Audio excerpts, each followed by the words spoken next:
paz do Senhor para você, professor, discipulando, professora que nos acompanha. E quem sabe você que não integra o corpo docente discipulado e sequer tem vínculo com a EBD, mas eventualmente se interessou pelo conteúdo deste podcast. Estamos aqui começando mais uma aula, mais um EBD em Síntese Podcast, que é uma produção do DENEC, Departamento de Ensino e Educação Cristã da Assembleia de Deus, igreja presidida pelo pastor Martim Alves da Silva. E este que vos fala é o professor Eli, e aqui eu quero já passar a palavra para a nossa professora Celeste Rubinho, que compõe esta honrosa bancada aqui do nosso podcast. Paz do Senhor, Celeste. Pai do Senhor, Pai do Senhor Eli, irmão Dominilson, que prazer, né? Estarmos aqui mais um momento, numa lição muito desafiadora. Vai faltar tempo, com certeza, para tudo que nós vamos querer falar, mas é uma satisfação você que está aqui conosco. Fique até o fim conosco, deixe seu like, porque isso é muito importante para nós. Obrigado, professora Celeste. Professor Douglas Nilson Moraes, a paz do Senhor. Pai do Senhor Eli, Pai do Senhor, professora Celeste.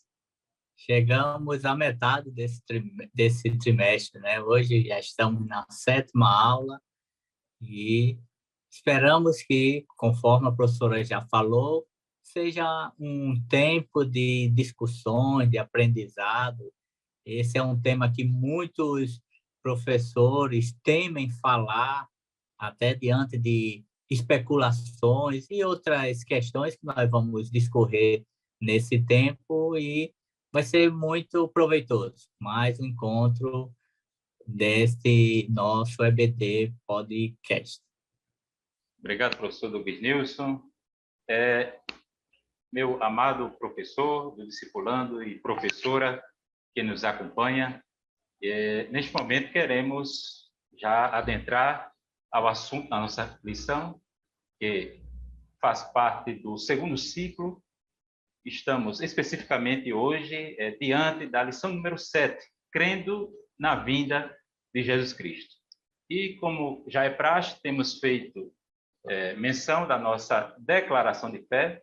Ao longo deste trimestre, estivemos debruçados sobre este tão importante tema.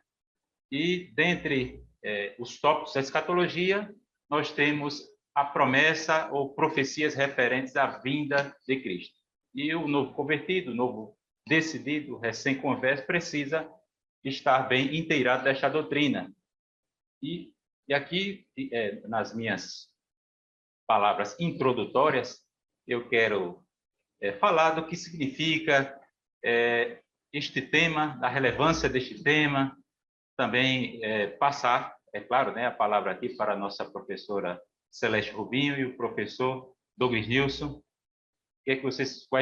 Qual seria a expectativa para o aprendizado, para a reflexão que este podcast vai propor, meus queridos? Eu penso que a proposta é bem interessante, porque é um tema que eu acho que ele deveria vir mais à tona, com mais frequência, né? A vinda de Jesus, principalmente com o público-alvo discipulando, né? Porque, por exemplo, eu vim de uma religião tradicional, isso há 22 anos atrás, mas a volta de Cristo era uma novidade para mim. Quando eu cheguei no primeiro dia de aula, que me deparei com esse tema, eu pensei, como assim ele volta, né? Então, é um tema que nós devemos trabalhar, lembrar e relembrar e discutir, porque ele é o centro de tudo. É tipo, eu ousaria dizer assim, que será o último capítulo da humanidade, né? A volta de Jesus Cristo. E é uma doutrina gloriosa que a gente tem que trabalhar com muito afinco, embora ela seja extremamente desafiadora, né? Porque falar de uma forma escatológica para um público tão sensível, tão iniciante, tem que ter muita cautela, né? Eu penso... E principalmente, professores, que diante do contexto que nós vivemos, né, em que cada vez as pessoas têm um olhar muito para esta vida, né? E como Paulo, escrevendo aos Coríntios, ele diz, se nós esperarmos somente nessa vida, esperarmos em Cristo somente nessa vida, nós somos os mais miseráveis.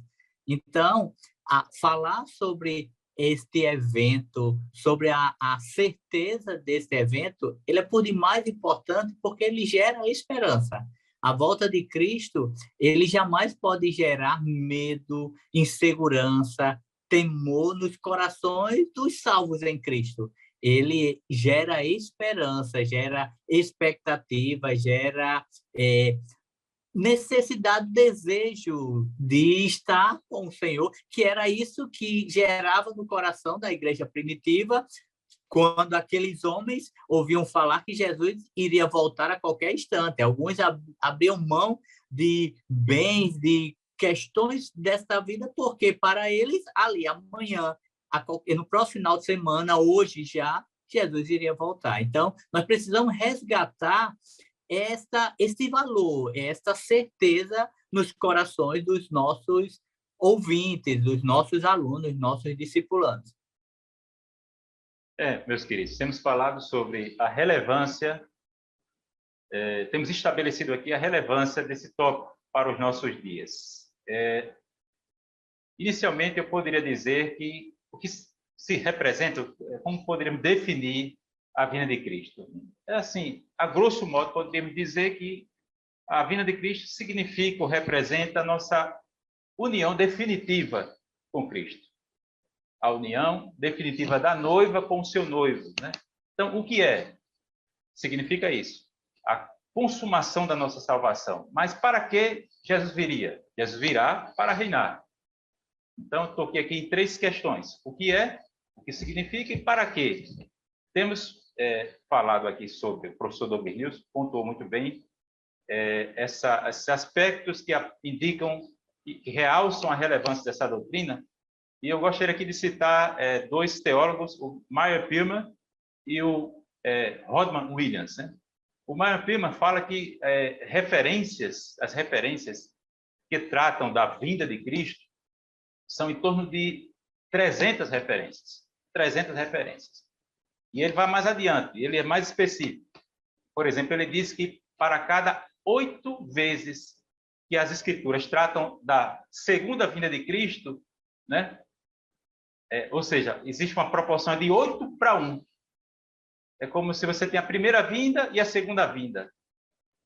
Então, existem 8 referências a mais, sempre em relação à segunda vinda, que é o assunto da aula de hoje, quando você compara a primeira vinda com a segunda vinda. Então, a segunda vinda é mais importante, ela é mais destacada, mais recorrente. E nós temos esse outro autor, o Rodman Williams, que fala que 1/5 da Bíblia se resume a profecias, trata de profecias. E quando você pega todas as profecias bíblicas, aí você tem 1/3 dessas profecias que tratam da vinda, do retorno de Cristo, do advento de Cristo. Né? E para você, sendo assim, só mais específico, apenas 4 livros do Novo Testamento não fazem referência à vinda de Cristo, mas todos os outros fazem referência à vinda de Cristo. E ele é interessante também pontuar que o evento da vinda de Cristo não é um evento que ele está isolado na Escritura. Então, o desfecho, como a professora Celeste falou, o desfecho de uma história que começou lá no Éden, digamos assim, antes da fundação do mundo, todos esses eventos estavam traçados pelo Deus onipotente ou Deus soberano. Mas, para nós, vem o Éden, tem a criação, vem a queda, o processo de reconciliação ou rendição, e agora nós estamos na expectativa, estamos num processo de santificação progressiva, aguardando a glorificação, que é o estágio final dessa história. E o bom é que nós sabemos o final, né? O feliz final nós sabemos. Estamos apenas aguardando, mas o final feliz nós já sabemos, porque a Escritura nos dá essa segurança, conforme você falou. E é interessante também lembrar o professor discipulando que esse momento dessa fala, desse trabalho sobre a vinda de Jesus, é um momento que nós temos que nos alertar e alertar esse aluno, porque é uma doutrina gloriosa, mas muito atacada. Por quê? Porque hoje em dia não é confortável eu ficar pensando que Jesus vai voltar, não é confortável ter essa certeza que ele vai voltar. E aí eu posso me deparar com alguns personagens. Por exemplo, os ímpios não gostam dessa doutrina, os ateus, mas eu penso que eles não gostam não só por falta de credulidade de fato, é porque, veja só, se eu realmente acreditar que Jesus vai voltar, eu vou ter que me comportar de uma forma diferente. Então, isso vai demandar de mim um comportamento, vai demandar de mim um esforço, eu vou ter que me adequar muitas coisas, eu vou ter que perceber que a palavra de Deus e todas as profecias que ele próprio vem falando, elas vêm se cumprindo. Então, assim, eu tenho indícios muito fortes de que realmente ele voltará. E ele voltará em glória e para um momento também meio delicado, que é o momento de juízo. Então, isso ele é uma doutrina que me confronta, que me desafia.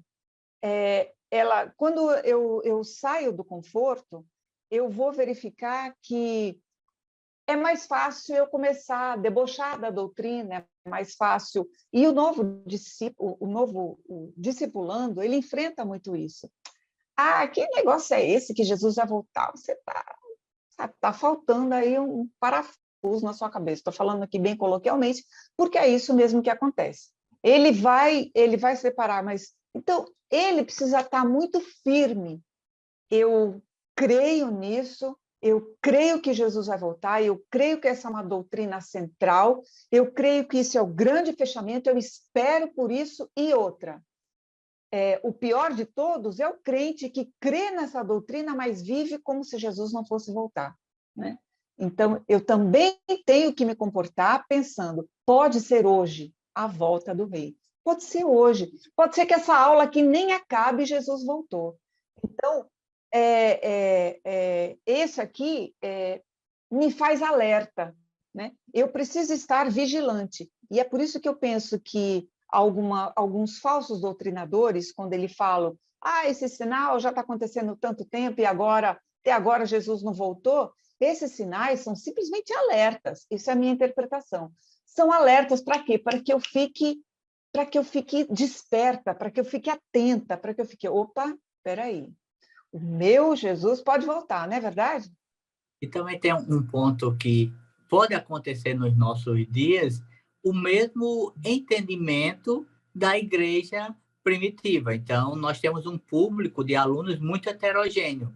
Pode acontecer de algum novo convertido e aceitou a Cristo e começa a ler a Bíblia e vendo a história da igreja primitiva, das primeiras formações congregacionais, pode achar ele não está errado em crer que Jesus vai voltar agora, porque esse deve ser o nosso entendimento. Mas isso não pode levá-lo a tomar decisões precipitadas, que isso envolve trabalho, envolve outras questões que nós precisamos estar bem solidificados, porque senão esse novo convertido ele pode ter alguns problemas na caminhada. Nós precisamos sim crer que Jesus vai voltar agora, mas nós não podemos ficar com os braços cruzados entendendo, não, ele vai voltar agora, não preciso fazer mais nada. A vida, eu vou esperar Jesus voltar ativamente, na igreja, no meu trabalho, glorificando ao Senhor, fazendo aquilo que chega às minhas mãos,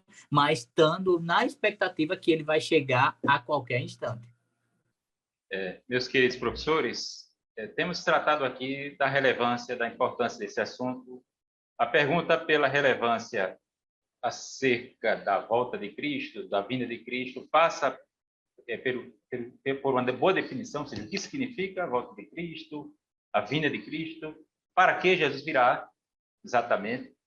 E temos também falado sobre os abundantes textos que tratam disso, né?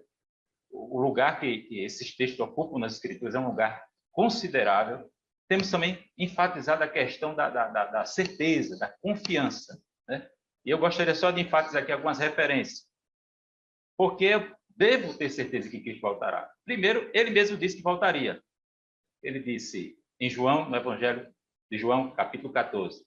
Não se turbe o vosso coração, credes em Deus, crede também em mim. Na casa do meu pai há muitas moradas. Se não fosse assim, eu vos teria dito, vou preparar lugar. E se eu for, e quando eu for, dependendo da versão, e vos preparar lugar, virei outra vez e vos levarei para mim mesmo. Então, Jesus disse que voltaria. Os anjos disseram, de acordo com Atos, capítulo 1, que Jesus voltaria, né?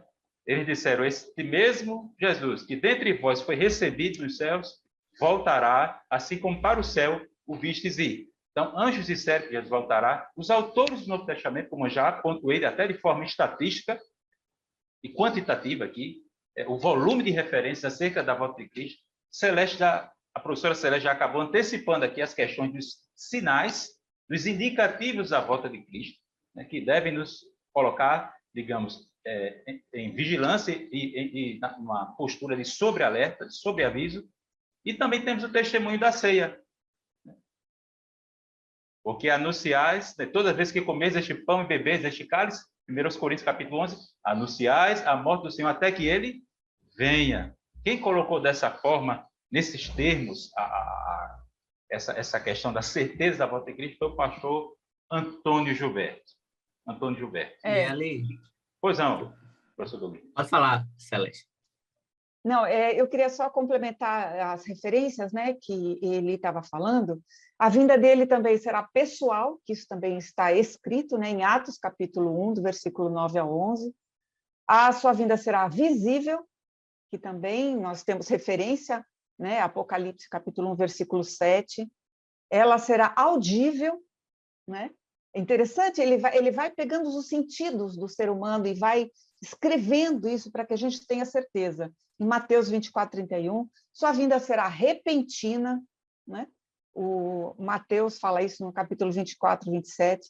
Sua vinda será inesperada, eu acho isso fantástico, né?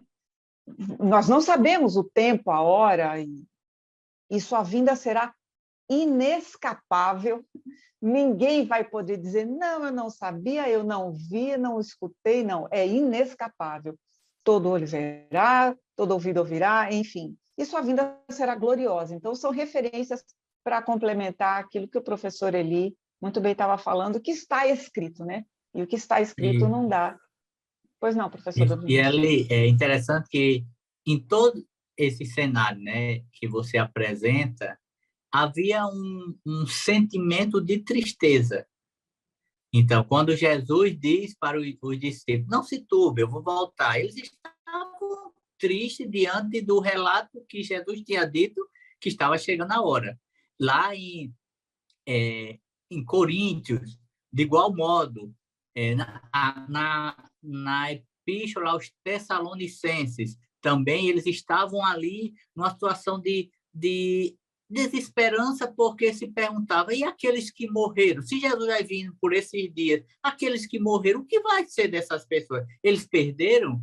Então, o evento da volta de Cristo, ele encontra corações tristes também, lá em Atos, quando os anjos anunciam, ele encontra corações entristecidos e vem uma mensagem de esperança para trazer alegria, expectativa aos corações, aos ouvintes. E, de igual modo, aos nossos dias, porque quando nós olhamos para o cenário mundial, é um cenário caótico, um cenário de, muitas vezes, de desespero. Você vê, cada dia vão surgindo novas dificuldades, novas adversidades, e as pessoas podem, olhando para as questões desta vida, entrar num momento de tristeza. Como é que Jesus disse que voltava? Entre a questão do mal, Jesus não está vendo isso, Deus não está vendo isso, não faz nada. Então, a mensagem da volta de Cristo é uma mensagem, por demais, acalentadora aos corações em nossos tempos, porque é o evento, é o grande evento que nós estamos esperando. Nenhum evento que venha acontecer nos próximos meses ou anos se compara a este evento. Obrigado, professor Douglas Nilson. E esse aspecto aí que você destacou sobre como o mundo reage ou se porta diante dessa noção de fim do mundo, né? Como é que nós podemos colocar aqui as perguntas sobre o futuro, né? O mundo ele, digamos, se move desde utopias, projetos políticos e, digamos, verdadeiras engenharias sociais que buscam a todo custo, usando de um arrobo unfanista, implantar uma espécie de reino aqui, né? De paraíso, né? Uma espécie de instauração de paraíso, né? E eles prometem, né? O que eu gostaria de dizer com isso aqui, movimentos utopistas, né? Eles se apoiam em utopias e, na verdade, essas utopias acabam se revelando em distópicas, ou seja, um tanto quanto trágicas. Por quê? Porque quem vai... todos os reinos deste mundo são usurpadores. Somente Cristo reinar, é o verdadeiro rei, né? De direito, mas ainda não é de fato, porque os joelhos ainda não estão dobrados diante dele. Então, nós temos esse movimento utopista, nós temos também tanto movimentos, digamos, com a visão otimista, com a natureza humana e com a possibilidade de se instaurar um reino aqui na Terra, um reino de igualdade, de justiça, para todos. E também temos uma perspectiva também um tanto quanto pessimista sobre o futuro e de desespero, como vocês já aludiram ao longo da fala de cada um, né? E a Bíblia? A Bíblia, ela revela o futuro, como já falamos, ela revela o futuro. Isso é um problema para Deus? Não, porque, primeiramente, Deus existe fora do tempo. Isso não é nenhum problema para Deus. E sim, eu estou aqui falando da Bíblia, estou salientando é importante que você, professor discípulo, saliente isso para o novo convertido. Por quê? Porque as Escrituras, ela é normativa para o crente. Ela é normativa para o crente. Por isso que nos baseamos nas Escrituras para entendermos os tempos que estamos vivendo, né? Então, a Bíblia interpreta os eventos históricos. Por quê? Porque Deus está além do tempo e do espaço. Deus está acima da história, presidindo a história, né? Então, nós temos essa crença por causa das Escrituras. Então, é importante o professor ele deixar isso muito claro. Professor Douglas, você ia falar alguma coisa?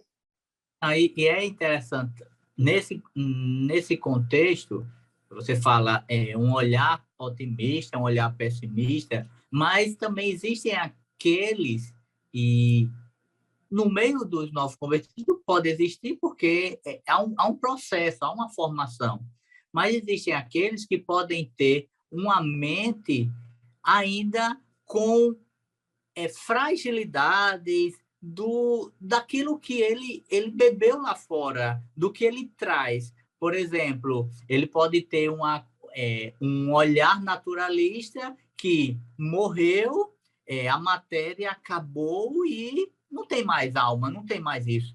Ou um olhar universalista que, no final das contas, por mais que você passe por um processo de purificação, você vai alcançar o céu de uma forma ou de outra. Então, essas inverdades, essas heresias que pode deixar o novo convertido numa zona de conforto, é de igual modo perigoso, porque ele pode caminhar achando que tudo vai dar certo. No final, tudo vai dar certo, e não é bem assim. Aí, como você fala, a Bíblia, a norma de fé e prática, ela deve estar sempre regendo todo esse processo. O que a Bíblia diz? Não, a Bíblia não nos diz isso. Então, eu não posso seguir uma linha, uma filosofia, se é que eu posso dizer isso, algo dessa natureza, porque a Bíblia não me dá respaldo. É verdade. E aproveitando, também destacaria que quando nós estamos falando desse novo convertido que ainda, ou por um viés, ele está deslumbrado com o mundo, ou ele está equivocado com algumas informações, é bom também deixar claro que alguns exemplos do próprio Jesus, né? Porque lá em Marcos, capítulo 13, dos versículos 1 a 8, quando eles estão saindo do templo e os discípulos falam, olha que beleza, que bonito, olha as pedras, e Jesus fala, sim, olha, não vai ficar pedra sobre pedra, ou seja, Jesus não se impressionava com a glória possível deste mundo, né? Nada o impressionava. Ele, todo o tempo, ele queria transpassar isso para os seus discípulos. Olha, isto o que vocês estão vendo é belo, tem sua funcionalidade, mas isso é temporal. O que importa não é este aqui, o importa é lá, para onde vocês devem pensar, onde deve estar o seu olhar. É claro, como o professor Dorlinês falou, que o meu olhar para o futuro e a minha esperança em Cristo, né? Porque Ele é a minha esperança, em 1 Timóteo 1:1, Jesus Cristo, esperança nossa, Ele é uma esperança real. Mesmo estando o meu olhar na esperança, isso não me exime de fazer as minhas obrigações diárias, né? Eu tenho que continuar, diga ao povo que marche. Então, continue fazendo o seu melhor, da melhor forma. E outra, sempre faça tudo o que fizer como para Deus e não aos homens, né? Então, é importante você trabalhar isso, dizer, lembrar esse novo convertido que essa glória passageira desse mundo aqui, ela não significa nada. Os nossos olhos devem estar voltados para Cristo, né? Professora Celeste e o professor Dobernilson, ainda fechando esses elementos acerca de como devemos responder a essa verdade, essa crença, essa esperança do retorno de Cristo. Nós poderíamos também citar entre nós pessoas, né, que, digamos, teriam desenvolvido uma espécie de escatofobia. Já pensou? Um medo das coisas futuras. Escatofobia seria um extremo. Aí o outro extremo seria a obsessão, a escatomania, né? Já pensou você supervalorizar a doutrina da vinda de Cristo em detrimento das outras doutrinas, né? Você vai falar com a pessoa só quer falar disso, né? E tratando fazendo dessa doutrina, digamos, um fim em si mesma, né? Então, precisamos ter equilíbrio, né? A professora Celeste já citou aí ateus, e eu poderia aqui acrescentar, como Pedro destaca no capítulo 3 da segunda carta, versículo 2 e diante, escarnecedores que nos últimos dias, vivendo segundo suas próprias paixões, estariam a dizer, né, onde está a promessa da sua vinda, porque desde quando os pais dormiram, as coisas permanecem como desde o princípio. Então, nós temos escárnio acerca da vinda de Cristo e poderíamos também citar indiferença, apatia, né? Apatia. Jesus mesmo falou, né? Assim como foi nos dias de Noé, ou como foram os dias de Noé. Comiam, bebiam, casavam, plantavam, edificavam, vendiam, compravam, davam-se em casamento, né? Até que veio o dilúvio e levou a todos. O que vocês poderiam acrescentar ou comentar acerca ainda dessas questões, de postura? Douglas, você ia falar alguma coisa? Nesses dois extremos que você fala, a gente pode pontuar também o seguinte: o primeiro, o medo, e isso é muito característico, principalmente o novo convertido, no início de uma caminhada, temer os eventos escatológicos. Muitas vezes porque não entende que o livro de Apocalipse ele tem simbologias e a gente precisa ter uma correta interpretação daqueles elementos para não literalizar tudo. Então, é preciso ter uma correta interpretação, e para isso o novo convertido precisa ter orientação, auxílio do professor nesse processo, mas também, quando atinge o outro lado, em que tudo termina em escatologia, é o perigo de nós sabemos que toda mensagem, toda pregação, ela deve apresentar Cristo, porque Cristo é o tema central.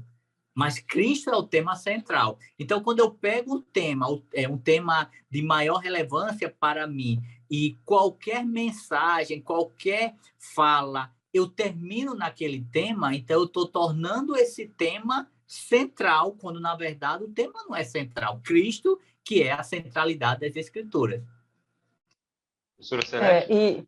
E eu queria avançar um pouco, quer dizer, lógico que estamos fazendo aqui um panorama bem aberto, né?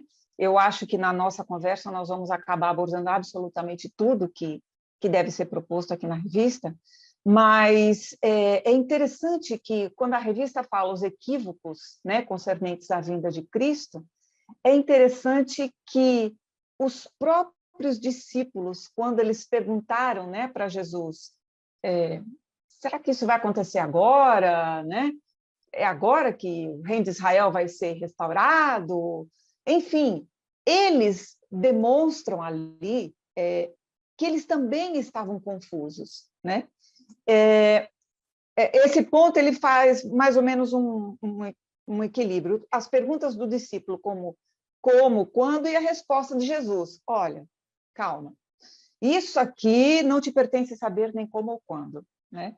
É como se Jesus estivesse falando, porque lá na frente ele vai dizer mais, o que você tem que prestar atenção mesmo isso aqui não pertence você saber, não vos pertence saber o tempo, nem ou as estações. E esse tempo, as estações, né?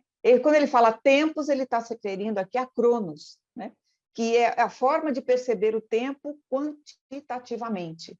E quando ele fala ou as estações, que ele também está dizendo nenhum nem outro, as estações aqui, ela se refere a kairos, que percebe o tempo qualitativamente, né? Que o Pai estabeleceu para o seu próprio poder. Ou seja, ele está dizendo o quê? Olha, este aqui não é o momento da sua preocupação maior ser isso. Você tem que saber, você tem que estar ativo, você tem que estar atento, vigilante, preparado. Mas agora você tem alguma coisa mais importante. Então, eu entendo que o foco de Jesus aqui era missiologia e não escatologia naquele momento, né?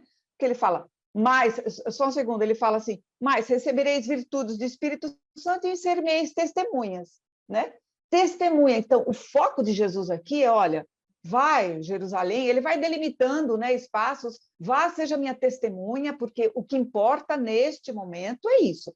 Não que escatologia não seja importante, por óbvio se está na palavra de Deus mas ali ele queria essa testemunha, essa palavra, ela mártir, né, que significa, naquele momento era um risco de morrer intenso, e aí, coincidentemente, eu estava lendo esse livro aqui, que é o Livro dos Mártires, né, de John Fox, também tem pela CPAD. É interessante para que a gente se depare. Quer dizer, então, professor, estamos falando com os professores, né, discipulantes, então eu tenho que estar mais preocupado no momento, eu preciso saber, mas minha preocupação maior no momento é a pregação do evangelho, né, professor Douglas?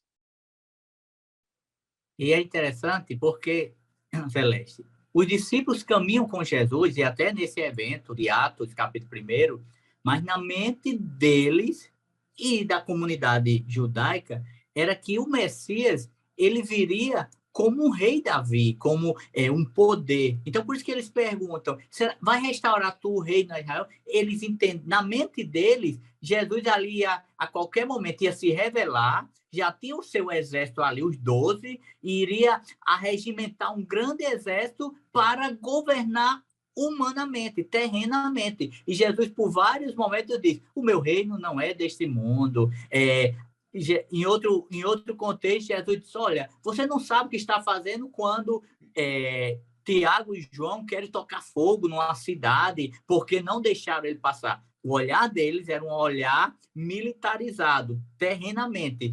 E Jesus está dizendo assim, não, agora vocês precisam ficar em Jerusalém, vai viver, vocês vão levar à frente essa mensagem, mas o meu reino não é um reino terreno envolvido apenas localmente, mas é mundial, é geral, é universal nesse aspecto. Meus queridos, vou só concluir aqui o primeiro tópico, que trata dos sinais. Temos falado sobre a certeza da volta de Cristo, né? É interessante o professor deixar claro que estamos vivendo já os últimos dias. O autor aos Hebreus, no capítulo 1, versículo 1, diz, né? Havendo antigamente Deus falado aos pais de muitas maneiras e muitas vezes aos nossos pais pelos profetas, a nós nesses últimos dias falou-nos pelo seu Filho. Então, estamos vivendo os últimos dias desde do registro, né, do autor aos Hebreus, ali no capítulo 11, estamos já vivendo os últimos dias. Nesses últimos dias, Deus falou-nos pelo seu Filho. Então, outro ponto, nenhuma profecia está por se cumprir, a não ser a profecia de que Cristo virá para buscar a igreja e tal, né, que é a primeira fase dessa segunda vinda. Então, vivemos os últimos dias, nenhuma profecia tem um cumprimento pendente, né? E aqui eu gostaria de destacar um aspecto dessa doutrina da vinda de Cristo, que também tem a ver com esse caso, que é a iminência da volta de Cristo. Iminência é aquilo, a qualidade ou a propriedade daquilo que ameaça ou que está para acontecer ou em vias de acontecer a qualquer momento, né? Então, a Bíblia fala que a nossa salvação está agora mais perto do que quando no princípio cremos, Romanos capítulo 13. Em Filipenses, no capítulo 4, nós vemos Paulo falando que o juiz está às portas. Tiago também vai falar que o Senhor, perto está o Senhor, perto está o Senhor. E no livro de Apocalipse nós temos diversas referências, né?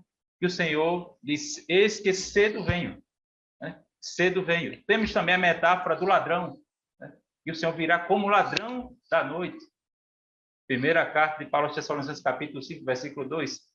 A igreja primitiva se saudava, se cumprimentava com Maranata, ora vem, Senhor Jesus. A patrística também defendeu, pregou, esperava a vinda de Cristo a qualquer momento, né? Eu não posso datar, dizer, Cristo virá agora, né? Eu não posso datar, Cristo virá tal dia.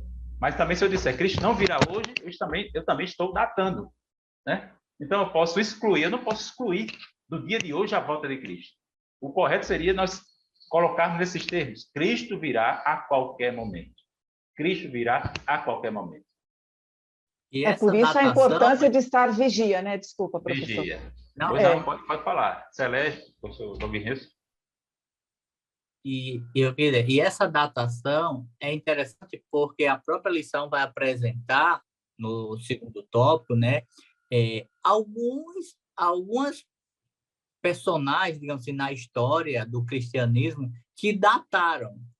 Como também em seitas existiram pessoas que dataram este evento da volta de Cristo. E todos eles fracassaram.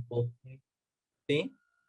Pode falar. Só para complementar, dataram e continuam datando, né? Porque existe uma religião barra seita, que não vamos aqui mencionar, que eles incansavelmente eles continuam fazendo alguns cálculos, que não tem a menor ideia como seja, e eles continuam dizendo, olha, vai vir tal dia. Já erraram assim, pelo que eu contei, né? foram... Pessoas decepcionaram. E porque aí veja que as pessoas estão querendo datar um evento como se isso fosse o mais importante. O mais importante é, voltando para a Escritura, o que foi que Jesus deixou para nós? Fique vigilante, a qualquer instante. Então, se Jesus quisesse datar, ele teria datado, mas em compensação, se nós soubéssemos, porque nós temos uma natureza pecaminosa. Se muitos de nós, vou dizer todos, mas muitos de nós, sabendo que Jesus viria no dia 14 de agosto de 2022, muitas pessoas poderiam querer dar uma volta por aí e quando chegasse ali nas vias, nas vésperas, nos dias que antecedesse, voltar e tudo estava bem. Não, claro que não são todos, porque eu particularmente entendo que a experiência do novo nascimento é uma experiência preenchedora. Então, estar lá fora não me faz falta, mas muitas pessoas vivem inconstâncias na caminhada. Então, pode simplesmente dizer, não, então vou ali, vou resolver minhas questões, vou tratar algumas coisas, não estou ainda muito bem para estar na igreja, lá para o início de agosto eu volto.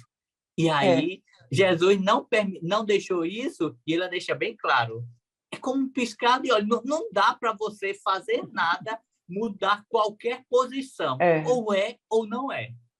Perfeito. E eu penso, professor Dominilson, que essa ansiedade dessas dezenas de religião barra seita que continuam datando é porque ao ser humano é muito difícil para ele entender que ele não tem o controle das coisas. Ele não tem. foge ao seu controle. É muito difícil, é muito confortável para mim pensar, eu sei o que eu vou fazer, eu planejo meu dia, eu sei que hora eu vou fazer isso. Tal. Quer dizer, eu penso que eu tenho controle das coisas, da minha vida, do futuro, dos momentos, mas eu não tenho. E esse fator de escancarar na minha cara, sabe, dizer, Celeste, você não tem o controle, tá, querida? Então, qual é o seu Isso, papel? Não é não, professor? Pois não, pode falar. Celeste, isso é interessante, Eli, porque isso mostra, assim, a minha atitude evidencia um sinal nesse íntere até a volta. Porque quando eu não tenho tempo, eu quero ser senhor do meu tempo, eu estou paralelamente evidenciando um sinal que Cristo diz que nos últimos dias há um esfriamento, as pessoas que são senhores de si mesmo. Então, os comportamentos humanos evidenciam mais ainda esses sinais. Se nós olharmos há 50 anos atrás, a vida era totalmente diferente. As pessoas, uma hora dessa, boa parte dos nossos pais já estariam deitados, dormindo. E na nossa velocidade, muitos irmãos até essa hora ainda estão trabalhando, outros vão virar a noite trabalhando para às 5 da manhã levantar-se para um dia tumultuado de muitas atividades, uma agenda intensa e muitas das vezes falta o tempo para o Senhor. O tempo para o Senhor ele vai ficando lateralizado. Isso evidencia o fim dos tempos. Obrigado, professor Douglas, por essa referência, né, a essa postura de apatia, né, nestes últimos dias que estamos vivenciando. Então, fechando aqui, professor do discipulando, a questão dos sinais, os sinais, no caso, são indicativos ou indicações do retorno de Cristo, né? E esses sinais, eles se tornam cada vez mais recorrentes e simultâneos. Por quê? Porque sempre houve engano doutrinário, engano profético, messianismo, né? Enganos messiânicos, perseguição religiosa, traição, hostilidade, martírio de cristão, aumento da corrupção, apatia, como o professor Douglas falou ainda há pouco, né? Anarquia, crise diplomática, guerras, ou rumores de guerras, ou seja, guerras não determinantes, abalos sísmicos, fomes, pestes. Estamos ainda vivendo uma conjuntura de pandemia. Então, a Bíblia ela já profetizou, ela já antecipou, anteviu tudo isso, né? Mateus capítulo 24, Lucas capítulo 21, Marcos capítulo 13, já tratam desses sinais. Mas como é que eu vou me comportar? Como indiferença? Deixa eu só fazer uma... Eu não penso assim, mas dentro desses sinais, há um sinal que cada vez mais ele é atacado, que é o sinal das Sagradas Escrituras, né? Cada vez pessoas surgem no âmbito religioso, né? É um sinal no âmbito religioso. Uma nova roupagem, uma interpretação bíblica assim mais atualizada, retirando alguns temas que na ótica humana são polêmicos, que não pode abordar. Isso tudo são sinais do fim dos tempos, porque a palavra ela é inerrante, ela é infalível e ela é suficiente. E quando eu tiro o poder que a palavra tem, eu estou transferindo esse poder para o Estado, para a sociedade, para os meios extra-bíblicos. Isso é um sinal do fim dos tempos. Isso é o relativismo em maior evidência. Celeste, aproveitando o comentário que você fez, você falou sobre essa mania, essas probabilidades e essas adivinhações sobre o retorno de Cristo. Jesus teve a oportunidade de revelar o dia em que ele voltaria, mas ele não revelou. Mateus capítulo 24, versículo 36. Porque acerca daquele dia e hora, nem o Filho do Homem sabe.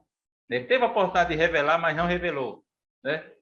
Então, precisamos ter cuidado, né, com essa questão de datar ou de negar que Cristo virá, seria um extremo, né, dizer não virá hoje, não virá agora, Jesus não virá agora. Então, isso é perigoso, porque eu estou datando, isso implica datação.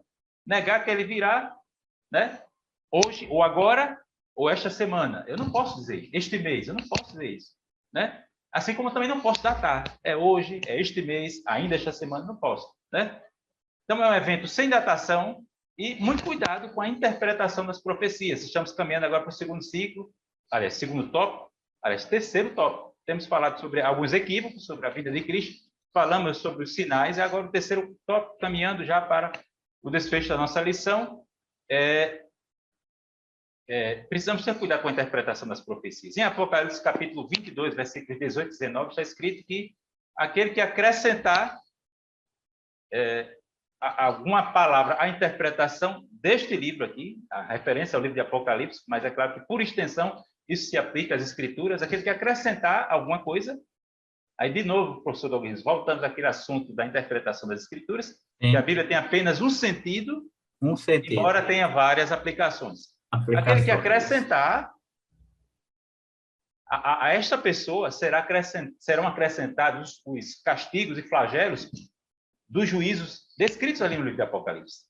Os selos, as trombetas e as taças. E os juízos das duas testemunhas, né? Então, juízos temporários, os juízos terrenos.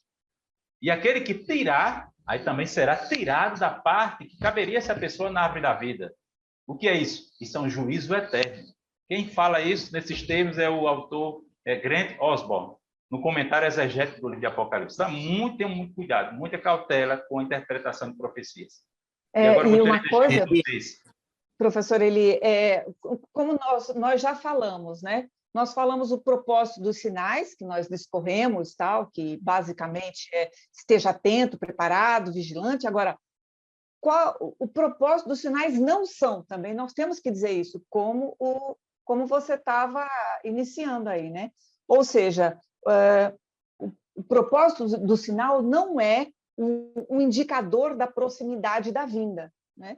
Eles são alertas. Por exemplo, muita gente fala assim, eu já vi alunos falando, não, porque não acontecia tanto terremoto como vem acontecendo, não acontecia tantas desgraças como vem acontecendo. Olha, acontecia assim. Isso sempre aconteceu, faz 2000 anos que está acontecendo e vai continuar acontecendo, porque isso são alertas, são lembretes. Então, eu não posso pegar uma guerra, estamos na iminência de uma terceira guerra mundial, sabe? As pessoas estão loucas para pegar um item e fazer daquilo uma doutrina todinha, não? Então, isso é um sinal de que Jesus, então, está voltando, não. Cuidado, que você tem que ter cuidado com os propósitos do que o sinal é e do que o sinal não é.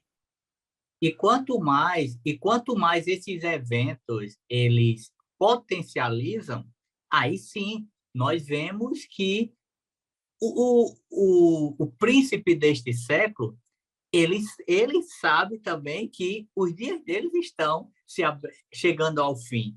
Então, qual é a única ação dele nesses dias finais do seu governo na Terra? É potencializar, é aumentar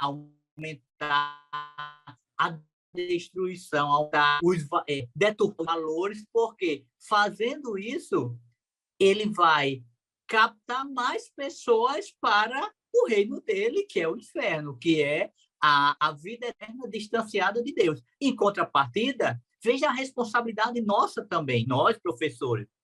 Nós temos que ter uma convicção, uma solidez desses eventos, e no caso aqui da volta de Cristo, porque essa mensagem ela deve gerar esperança. Esperança para quem está no caminho, para permanecer.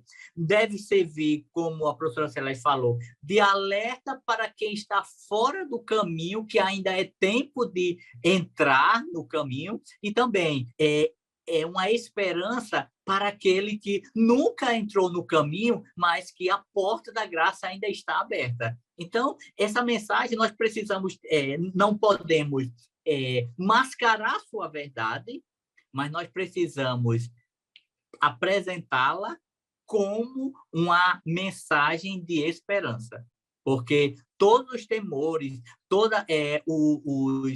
as inseguranças que permeiam a história escatológica, o evento escatológico, ele não pode ser algo meramente teológico, que alguém diz de escatologia, mas isso não gerou esperança no meu coração. Isso não aqueceu o meu coração para estar mais, buscando mais o Senhor nesse íntere da sua vida. Então, eu entendo que essa mensagem ela deve gerar esperança. E só para corroborar com o que o professor está falando, a vinda de Jesus Cristo é o evento mais importante a se realizar no calendário de Deus.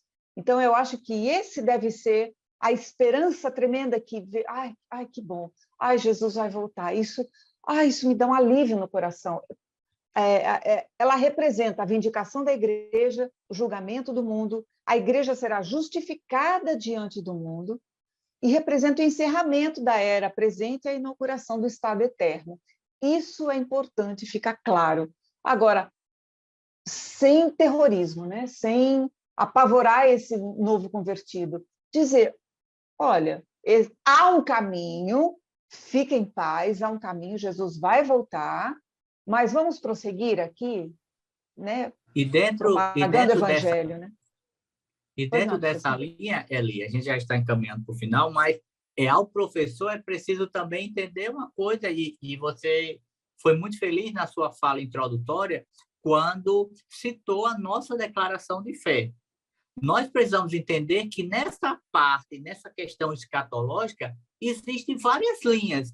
Existem aqueles irmãos que são amilenistas, existem aqueles que, acerca do arrebatamento, nós somos pré-tribulacionistas. A nossa declaração de fé deixa isso bem claro, e nós precisamos deixar isso claro para o nosso aluno. Verdade. Mas existe os irmãos que são meso-tribulacionistas, existem aqueles que são pós-tribulacionistas, existem aqueles que entendem que a segunda vinda de Jesus ele se dará naquele aspecto de todo olho verá apenas. Nós entendemos que essa segunda vinda terá 2 momentos. Um momento para a igreja, que é o arrebatamento, que somente os salvos em Cristo terão essa experiência. Mas tem um segundo momento, quando pós esse período da grande tribulação, a igreja volta com Cristo para reinar com ele na terra. Então, esses eventos, essa sequência, a nossa declaração de fé deixa muito claro. É o calendário. A declaração de fé deixa isso muito claro. E o nosso professor ele precisa ser fiel ao nosso credo doutrinário para depois não deixar o aluno confuso, principalmente nos dias atuais, onde a internet, o acesso à informação, a várias informações, está muito fácil. Então, o professor ele precisa ser muito autêntico e muito fiel ao nosso credo, que é fundamentado nas Escrituras. Obrigado, professor Douglas. Me permitam só voltar um pouco à colocação da professora Celeste. Quando ela relacionou os sinais da vinda de Cristo, os sinais com a iminência, né? Para que ninguém, digamos, entenda de maneira equivocada, né? Os sinais, o que eu quis dizer? Qual o problema aí? É quando você isola os sinais do seu contexto, né? Ou se toma como referência um ou outro sinal para datar a vinda. Isso. O que as Escrituras tratam? Realmente os sinais são da vinda, não é de que Jesus não virá. De fato, os sinais apontam que Cristo voltará, né? Então, mas qual é a diferença? O que a gente precisa considerar aí é que esses sinais estão cada vez mais recorrentes, frequentes e simultâneos, ou seja, eles são cada vez mais concomitantes, acontecendo ao mesmo tempo. Esses sinais já aconteciam, mas eram mais infrequentes. Mas hoje não, eles são mais recorrentes. À medida que a gente avança para o final da história, esses sinais são mais recorrentes e concomitantes ou simultâneos, né? Mas são sinais da vinda de Cristo, e não de que Cristo vai demorar, né? Agora, Cristo deixou claro, né? São princípio de dores. Não é o fim ainda. São princípio, tratam-se, né? Tudo isso aí são princípios das dores, né? Agora, meus queridos, só aqui, fechando essa questão da interpretação, sobre o arrebatamento, a vinda de Cristo, em geral, é uma profecia incondicional. Né? Incondicional. Não depende de eu ser fiel ou não, ou de eu estar bem ou não com Deus, Cristo voltará. É uma profecia incondicional. Não está condicionada às pessoas crerem ou não nessa profecia. Né? Cristo voltará. Segundo, nós temos precedentes acerca do arrebatamento, né? Que é a primeira fase da segunda vinda de Cristo. Enoque, capítulo 5 de Gênesis, foi trasladado, foi o rapto, né? Foi objeto do rapto. Foi tomado, Deus o tomou para si. Nós temos Enoque, nós temos Elias, que não passou pela morte e foi elevado aos céus, né? Num redemoinho, não numa carruagem de fogo, né? E nós temos Jesus falando sobre vir nos buscar e depois sobre o retorno de Cristo com a noiva. Então, nós temos um arrebatamento. Tá certo? Eu virei outra vez e vos levarei para mim mesmo, para que onde eu estiver, estejais vós também. Então, nós seremos levados. E ficaremos para sempre no céu? Não, voltaremos. Esta é a segunda fase da segunda vinda de Cristo. Apocalipse, capítulo 21. O noivo vindo com a sua noiva ataviada. Então, a igreja vai e a igreja volta.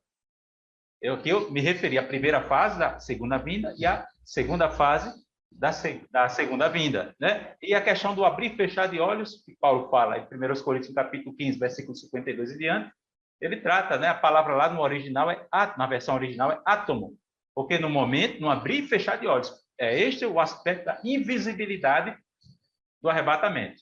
Mas na segunda fase, segunda vinda, todo olho verá. Então, meus queridos, eu queria só fazer essa distinção entre vinda visível e vinda não visível, que é o arrebatamento da igreja. Aplicando aqui, meus queridos, e concluindo aqui para as minhas considerações finais, como é que eu poderia, eu quero aqui recomendar para o professor, qual seria o melhor desfecho que aqui eu gostaria de sugerir para o professor? Uma palavra, aspiração, desejar a vinda de Cristo. Por quê? Porque a vinda de Cristo tem a ver com a consumação da nossa salvação, ou seja, a glorificação do nosso corpo. A nossa glorificação. Glória. Entendeu? É algo a ser almejado, desejado. Tá certo? Deixa eu só acrescentar mais algumas palavras. Esperança. A restauração de todas as coisas. Por que eu não deveria cultivar essa esperança se a Bíblia me promete e me garante isso? Restauração de todas as coisas. Uma outra atitude, desapego, uma outra palavra, desapego. Jesus disse, lembrai-vos da mulher de Ló. A mulher de Ló é um anti-exemplo, né, de como você deve se portar na iminência de um juízo. Né? Lembrai-vos da mulher de Ló. Ela se apegou a Sodoma e Gomorra. Né? Então, devemos nos desapegar do mundo. Aqui eu quero me referir à questão mundana mesmo. Né? Estamos no mundo, mas não somos do mundo. Isso não quer dizer que eu vou deixar de estudar, de trabalhar, deixar de me dedicar ao casamento, etc. Né? Agora, também eu não vou fazer da profecia do arrebatamento e desenvolver um tipo de espiritualidade escapista. Ah, eu quero ir para o céu, quero ir para o céu, não vou mais ligar para as coisas aqui da terra e tal. Né? Ir para o céu. Tá certo, meus queridos? Então, mais três palavrinhas. Enquanto Jesus não vem, eu devo vigiar, devo estar apercebido, devo exercer a piedade, viver santamente, piedosamente, e devo também evangelizar e cumprir o ministério que Cristo me confiou. Né? Então, vigilância, piedade e ministério, ou seja, o exercício dos dons. Obrigado, meus queridos. Não, pode falar, Celeste. Pode falar. Não, só as considerações finais mesmo. Eu deixaria como sugestão ao professor uma pergunta, que ele fizesse uma pergunta aos seus alunos. Você gostaria, você queria, você almejaria que Jesus voltasse hoje na sua vida? Eu acho que perguntas são provocativas e são muito instrutivas, não para que ele responda, para que ele não responda, para que ele vá para casa e medite nisso, e pense nisso, e aproveite as referências da revista e as referências que os professores, que nós aqui tanto falamos, eles vão ter referências em abundância, para que ele pesquise. E ele chegue a uma conclusão. Eu gostaria que Jesus voltasse hoje, né? porque em Apocalipse 22:20 é lindo, ora vem Senhor Jesus, né? É um clamor, né? Porque é o ápice de tudo, é o grande desejo do cristão. Então, fica aqui as minhas considerações finais com a pergunta, professor. Provoque o seu aluno. E nas minhas considerações finais, certa vez em uma aula, um professor falando sobre a questão da comunicação, dos jornais, ele falaram o seguinte, que muitas vezes no Brasil, os jornais, eles têm uma técnica que se tem. Você começa um jornal com os piores acontecimentos, catástrofe, morte, a inflação em alta, e o final desse jornal vai apresentar algo que faça o espectador esquecer tudo aquilo. Então, vai falar sobre o futebol que se desponta no país, sobre uma história de superação. E aí eu entendo que, ao contrário dos jornais, o nosso caso não é botar debaixo do tapete uma história. Na verdade, é revelar a história. Nós sabemos que o final, falamos de esperança, porque a Bíblia ela inicia e conclui esperança. Então, essa é a mensagem, é esse o final desse jornal, desse programa que estamos vivendo. Esperança, porque tudo dessa vida vai passar, mas o Senhor voltará, e a nossa esperança é Ele vir, como diz o hino da harpa, breve Ele volta, quando eu não sei, breve Ele volta, Jesus virá outra vez. Aí, se ele quiser ensaiar aí com sua bela voz esse corinho, você encerra a aula e ficamos satisfeitos.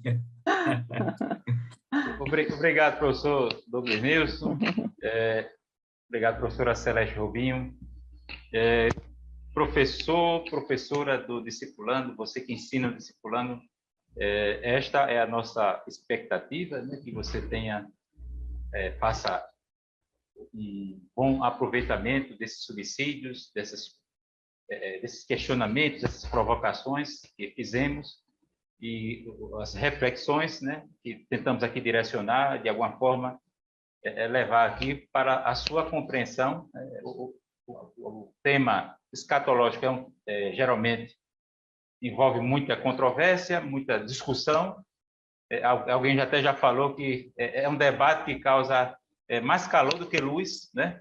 Mas desde que venhamos a conduzi-lo, né, pautado nas Escrituras, né, nós seremos edificados e a nossa vida será transformada, a vida do aluno será transformada e esperamos que o discipulando seja abençoado com este podcast. Queremos aqui concluir a nossa participação em mais um EBD em Síntese podcast.